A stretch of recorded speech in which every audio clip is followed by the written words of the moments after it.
Yeah, Darwin is a loving child. He's really curious about sound, movement, music. He's always jumping and laughing.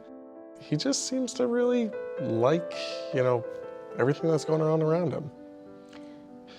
In the first few months, he seems to be developing, as you would typically expect. And then I think when we started to get to that 6-month period, he was a little bit behind on some of those basic early milestones. Yeah, he really struggled with breastfeeding, and when we started solid foods, he would choke and gag on food. It was concerning. But pediatricians didn't want to make a formal diagnosis until he was over the age of 1. High five.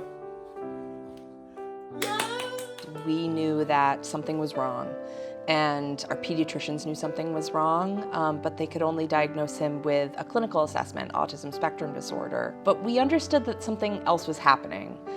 I think that I was so relieved when we got the diagnosis because I knew that we had an answer, but then the answer just brought more questions.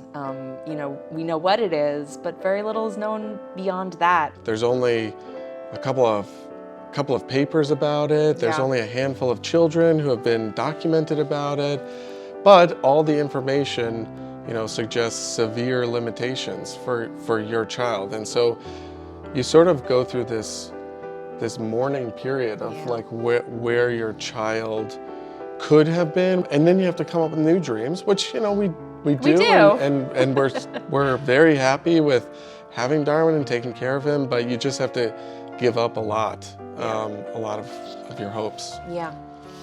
Which is tough.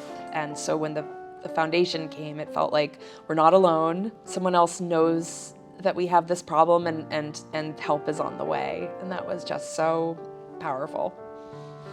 The MEF2C Foundation feels like an important step in getting this group of parents and advocates and scientists together to do really important work. It feels like now is the time for all these rare diagnoses. They're starting to emerge. We're getting, the science is allowing us to see what's happening, but there isn't as much advocacy as there could be because we're all kind of these tiny islands. And so a step forward for any one of us is a step forward for rare diseases of all stripes. Being a parent for a child with this diagnosis is so unique and has so many wonderful elements and huge, huge challenges. And I think that I wouldn't change who Darwin is for the world, but I want him to have the richest life he possibly can.